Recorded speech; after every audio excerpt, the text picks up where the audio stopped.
Bien, la doctrina, y entonces se va a utilizar como punto de referencia la doctrina italiana para estudiar la clasificación de los bienes inmateriales. Hay dos posturas en cuanto a la clasificación. Una la hace Biondi y la otra la hace Ascarelli.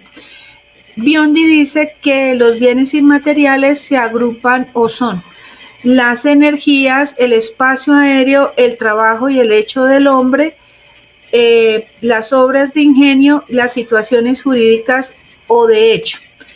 Y Ascarelli dice que las creaciones intelectuales se pueden agrupar en tres categorías, que son las obras de ingenio, los inventos industriales y la nomenclatura de la realidad. En esta última agrupación, las obras de ingenio dice que se encuentran regulados a través de lo del derecho de autor y conexos, y los inventos industriales están protegidos por las normas del derecho de la propiedad industrial. Vemos que Biondi presenta un universo de bienes inmateriales, mientras que Ascarelli dice que los bienes inmateriales son los derechos intelectuales o derechos o propiedad intelectual, es decir, la propiedad industrial y los derechos de autor.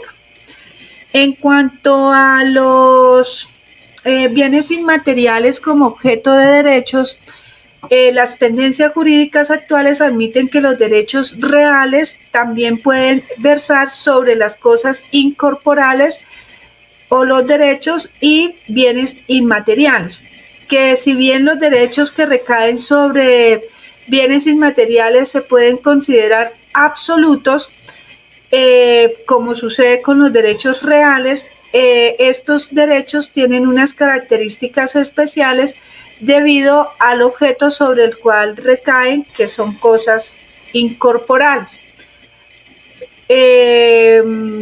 Por esta razón, desde el punto de vista teórico, no existe ningún inconveniente para afirmar que sobre los bienes inmateriales pueden recaer derechos reales diferentes a los que caen sobre las cosas corporales, como ocurre en el caso de la propiedad intelectual. Diez Picasso dice que, dada la naturaleza de los bienes incorporales, o más bien de las cosas incorporales, debe quedar claro que se tratan de derecho sui generis. Alexandri y Somarriba, en cuanto a los derechos como cosas incorporales, señalan que los derechos sobre los bienes inmateriales son exclusivamente los que están relacionados con la propiedad intelectual, que se tratan de aquellos cuyo objeto recae en las cosas incorporales y que le otorgan a su titular la facultad exclusiva y monopólica de explotarlos económicamente. Alguna parte de la doctrina considera que los derechos asociados con la propiedad intelectual son monopolios legales, debido a que la normativa les brinda la posibilidad a los titulares de explotar exclusivamente esas invenciones, creaciones, marcas y diseños, lo cual les otorga un valor de mercado. Suez-Kuhn dice que esta categoría fue creada por un sector de la doctrina francesa que se resistió a aceptar que se trataban de derechos reales, en la medida en que no podían recaer sobre cosas incorporales, y tampoco de derechos personales, pues no se ejercen contra una o más personas determinadas. También menciona el autor que se debe tener en cuenta que las creaciones intelectuales son cosa distinta del elemento material en el que éstas se encuentran manifestadas. Alexandri y Mosarriba señalan que el derecho de autor de un poeta recae sobre sus versos y no sobre los libros o las páginas impresas. En cuanto a las características de los derechos que recaen sobre los bienes inmateriales, Alexandri, Somarriba y Bonadovic indican que las características que tienen estos derechos, los derechos que recaen sobre los bienes inmateriales son tres. Uno, los derechos intelectuales son absolutos. Dos, recaen directamente sobre un bien inmaterial. Y tres, solamente se pueden presentar respecto de las cosas inmateriales que genérica o específicamente señala la ley. La importancia de estos bienes inmateriales, dice Ascarelli que si se mira desde un punto de vista privado, la posibilidad de tener estos bienes en un patrimonio se obtiene como resultado del derecho al trabajo, que lo que esto indica es que el creador tiene derecho absoluto a la utilización de su obra como premio al propio esfuerzo realizado por él al momento en que se origina su idea.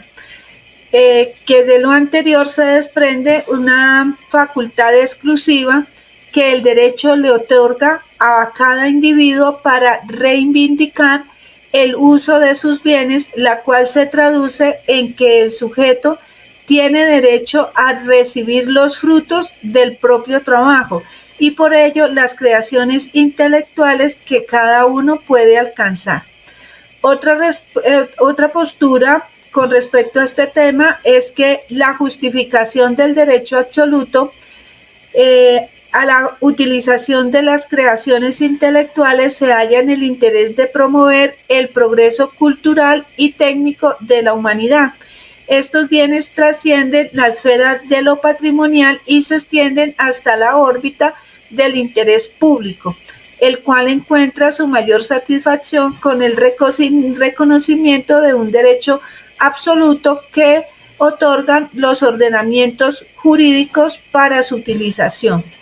Indican también que la importancia del interés público es especialmente la que explica por qué son tutelables tan solo algunos tipos de creaciones intelectuales.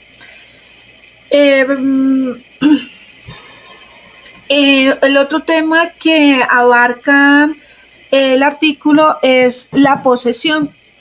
¿Para qué? Para entrar a hablar de la posesión de los bienes inmateriales.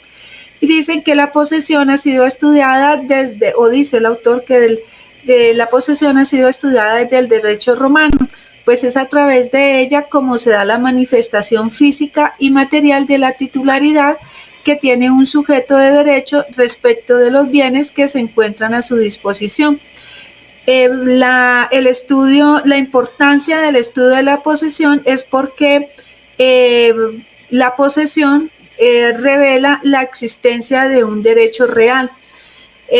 Se define el autor la posesión como un poder de hecho sobre la cosa mediante la relación fáctica que existe entre el individuo y el bien, que por ello puede tener la naturaleza de un derecho real, porque el poder que se tiene sobre el bien no es jurídico, sino material. Menciona también que hay dos orígenes de la posesión, uno el origen romano y el otro el origen germano. En cuanto al romano, indica Díaz Picasso que en el derecho romano se distinguen tres clases de posesión. Uno que es la simple tenencia o detentación de la cosa, una situación de poder sobre una cosa y una situación de señorío de hecho sobre una cosa. Cortés señala que entre los romanos la posesión era un atributo del derecho del dominio, el cual era ejercido por el dueño de la cosa o quien pretendía hacerlo. La otra corriente que habló inicialmente de la posesión fue la germana, y ellos crearon una institución muy similar a la posesión que llamaban el Gewer. Este sirvió para transmitir el señorío jurídico sobre los inmuebles, es decir, se trataba de una toma de posesión.